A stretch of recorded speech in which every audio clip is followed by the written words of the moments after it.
In this chapter, Scout's boredom and frustration from school goes on. On her way home, close to the Radley lot, Scout discovers a hiding place in an oak tree containing 2 pieces of tinfoil chewing gums. Jem quickly bids her spit out the chewing gum in case it's poisoned. Later on, Jem and Scout find some Indian coins in that very place, and Jem starts to speculate as to who could have left it there.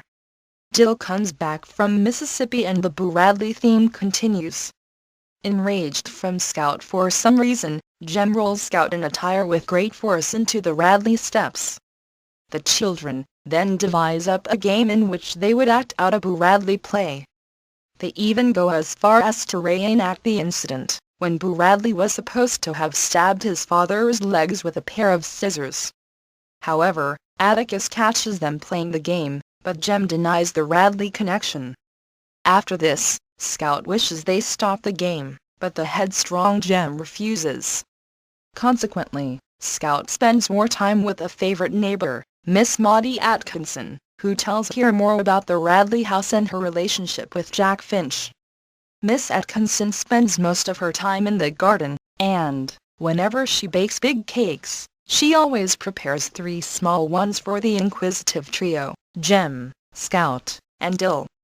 Feeling a bit lonely, Scout becomes involved once again with Jem and Dill, who decide to leave Boo Radley a note. Jem dangles it towards the Radleys' window at the end of a fishing pole. Atticus soon beholds them and tells them to terminate their asinine games, and leave the man alone. He asks them how would they feel if he entered their bedrooms without knocking. At the very end of this chapter, Jem's relationship towards his ostensibly restricting father somehow sours.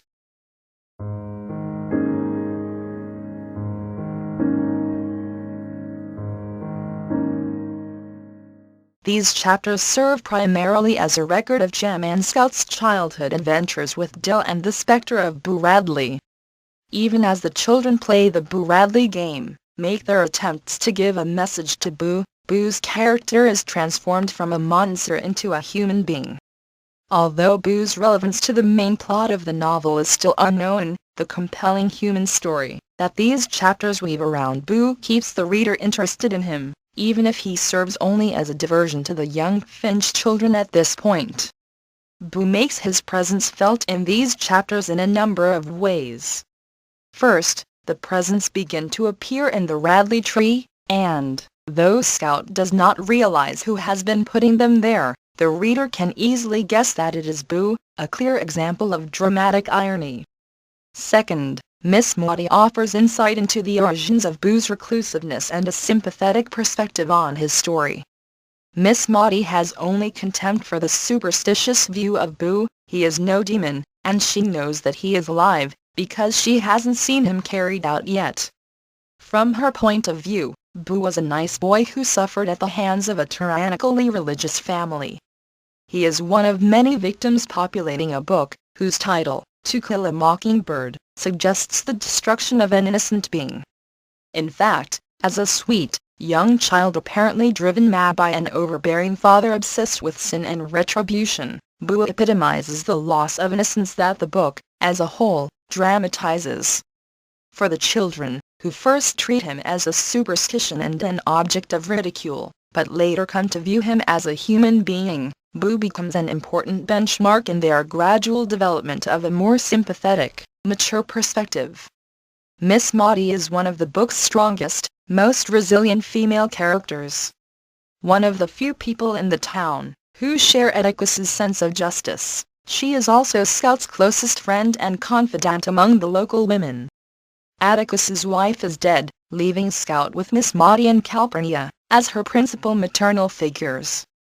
Miss Maudie is a potent role model for Scout. She serves as a conscience for the town's women, just as Atticus does for the men, and her sharp tongue and honesty make her the opposite of vapid gossips like Stephanie Crawford.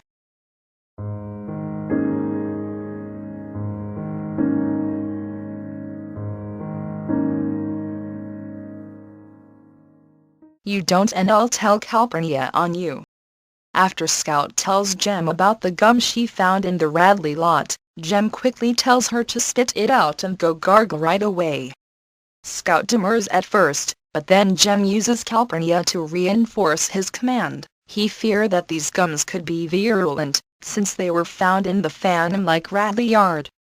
We also take notice of Calpurnia's strong presence in the lives of Jem and Scout, and how reluctant would Scout be to displease her. Summer was our best season. It was sleeping in the back porch in cots, or trying to sleep in the treehouse. Summer was everything good to eat. It was 1,000 colors in a parched landscape, but most of all summer was dull. Besides, Scout exceeding joy with the summer season. We, readers, take notice of a more significant emotion in action. Though she likes the season for various reasons, Scout, primarily, enjoys this brief period of time, because of Dill's presence.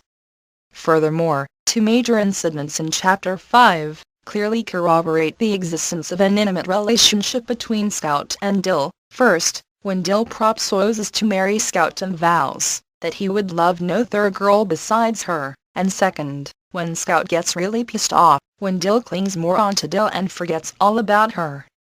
Also, Scout's relationship with Dill somehow mirrors Miss Atkinson's relationship with Scout's uncle, Jack Finch. When Atticus was out of earshot, Jem yelled after him, "I thought I wanted to be a lawyer, but I ain't so sure now." As the energetic trio, Jem, Scout, and Dill are playing their nagging plot to leave Bradley a note to join them, Atticus, by chance, catches them off guard.